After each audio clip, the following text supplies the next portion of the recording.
कृष्णाय वासुदेवाय हरये परमात्मने प्रणतक्लेशनाशाय गोविंदाय नमो नमः।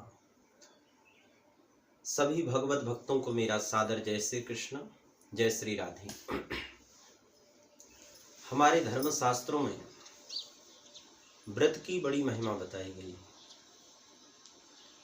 जिस प्रकार से नदियों में भगवती भागीरथी श्रेष्ठ है, जिस प्रकार वृक्षों में पीपल का वृक्ष श्रेष्ठ माना गया है, जिस प्रकार से देवताओं में भगवान नारायण की अपनी महिमा है, उसी प्रकार व्रत में एकादशी व्रत की अपनी आप में बड़ी महिमा बताई गई है।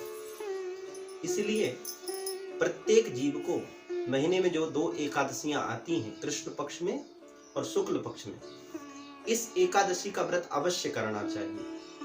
जो मनुष्य अपने कल्याण की कामना रखते हैं, जो मनुष्य इस संसार सागर से, इस संसार के भव सागर से मुक्त होना चाहते हैं, ऐसे वैष्णव महापुरुषों को एकादशी का व्रत अवश्य करना चाहिए। एक बार धर्मराज युधिष्ठिर ने भगवान श्री कृष्ण से पूछा, प्रभु आपने पूर्व में माघ कृष्ण पक्ष में जो एकादशी होती है उसकी विधि बताई, उसकी महिमा बताई। अब कृपा पूर्वक आप माघ शुक्ल पक्ष में जो एकादशी का व्रत किया जाता है, उस व्रत की महिमा का वर्णन करें कि इस व्रत में किस देवता का पूजन किया जाता है, इस व्रत की विधि क्या है और इस व्रत की महिमा क्या है, आप विस्तार से कहें। भगवान श्री कृष्ण मुस्कुराए और कहते हैं, युधिष्ठिर, माघ शुक्ल पक्ष में जो एकादशी आती है इसको लोग जया एकादशी के नाम से जानते हैं। इस जया एकादशी की बड़ी महिमा है। इस जया एकादशी का जो मनुष्य पालन करता है, इस व्रत का नियम जो धारण करता है, वो समस्त पापों से मुक्त हो जाता है। यहां तक कि मानसिक पाप,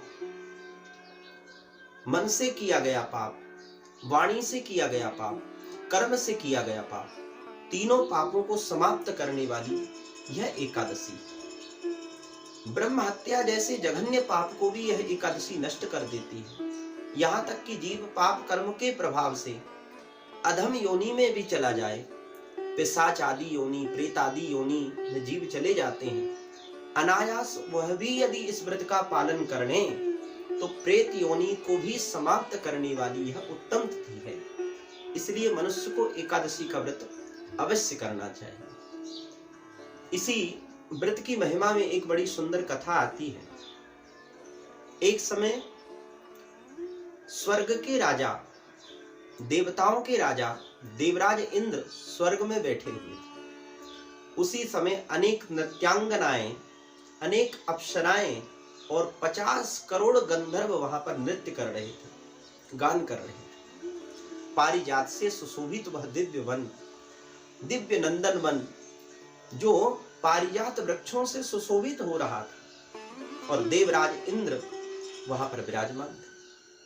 उन्हीं गंधर्वों में जो श्रेष्ठ गंधर्व हैं, जिनका नाम था चित्रसेन, और चित्रसेन पुष्पदंत,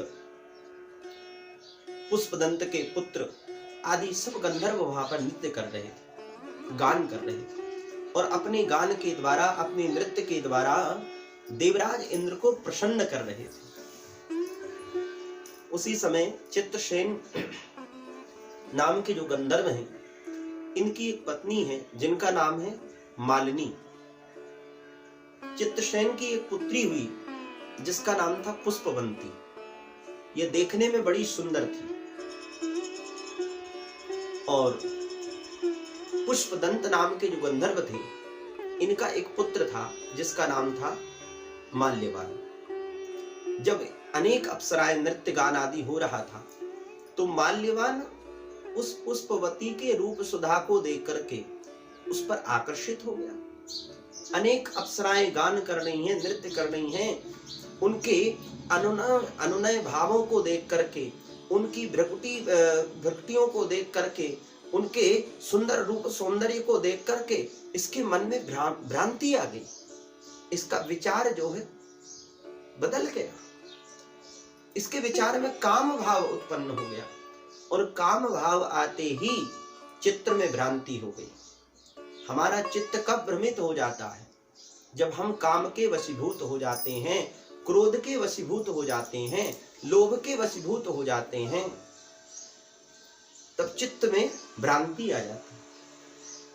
और चित्त में भ्रांति आने के कारण ना तो ठीक से नृत्य कर पा रहे हैं, ना ठीक से गान कर पा रहे हैं।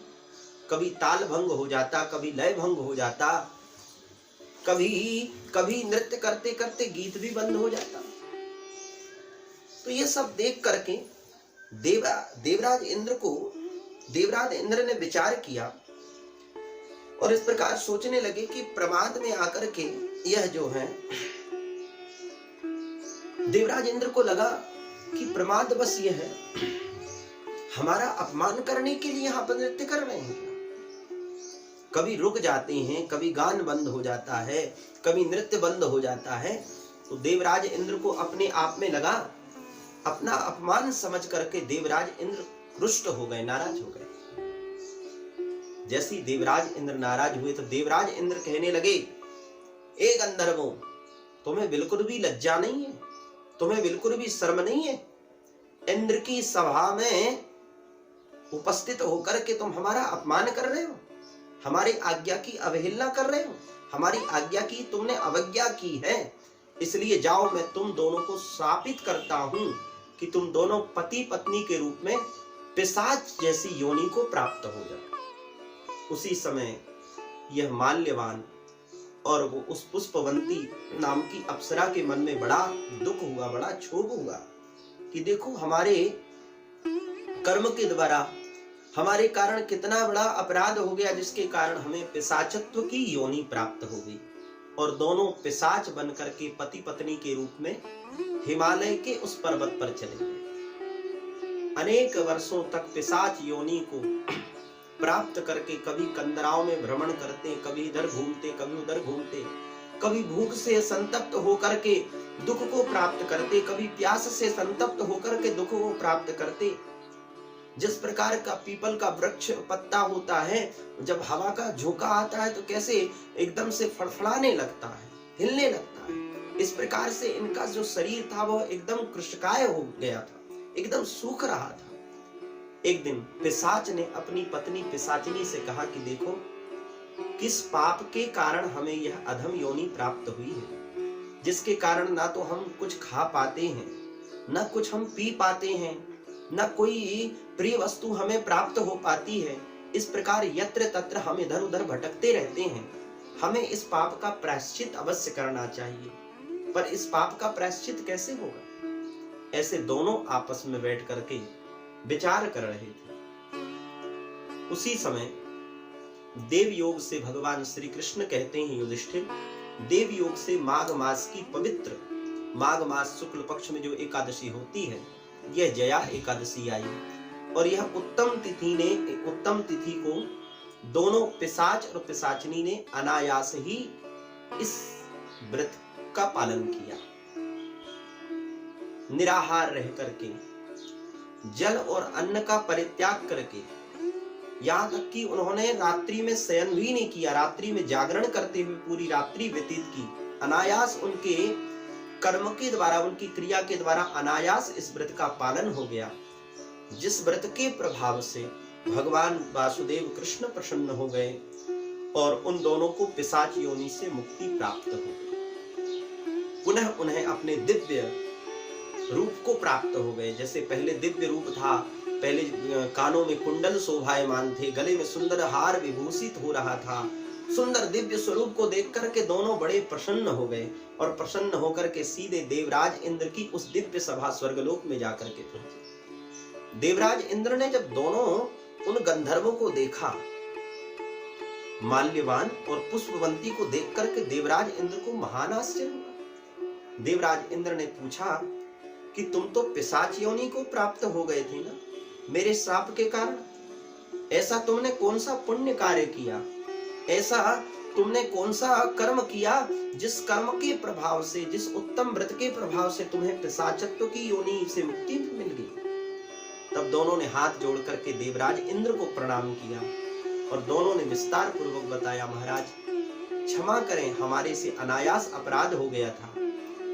माघ शुक्ल पक्ष की जया एकादशी व्रत के प्रभाव से हम दोनों की पिशाच योनि से मुक्ति प्राप्त हो गई है। देवराज इंद्र बड़े प्रसन्न हुए और प्रसन्न होकर के उन्हें दिव्य शुद्धामृत का पान कराया है।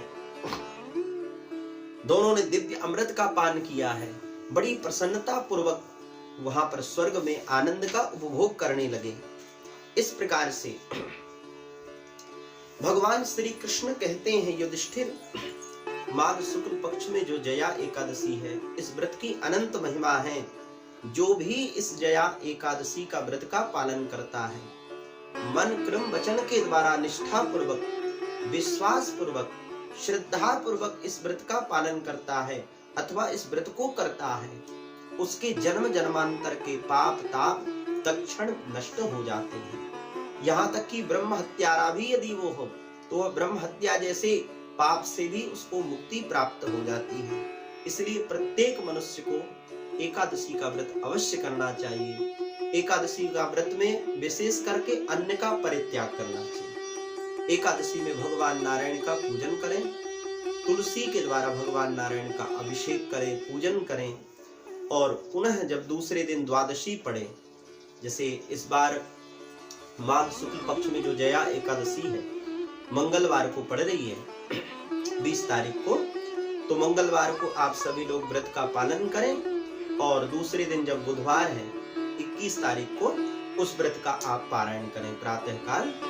और पारायण में भगवान नारायण की उपासना करके, भगवान नारायण की भक्ति पूजा अभ्यर्चना करके, ब्राह्मणों को कुछ दक्षिणा दे करके, अन्न दान करके उस व्रत का पारायण करना चाहिए। इस प्रकार से व्रत की बड़ी अनंत महिमा है। बोलिए वृंदावन बिहारी लाल की जय।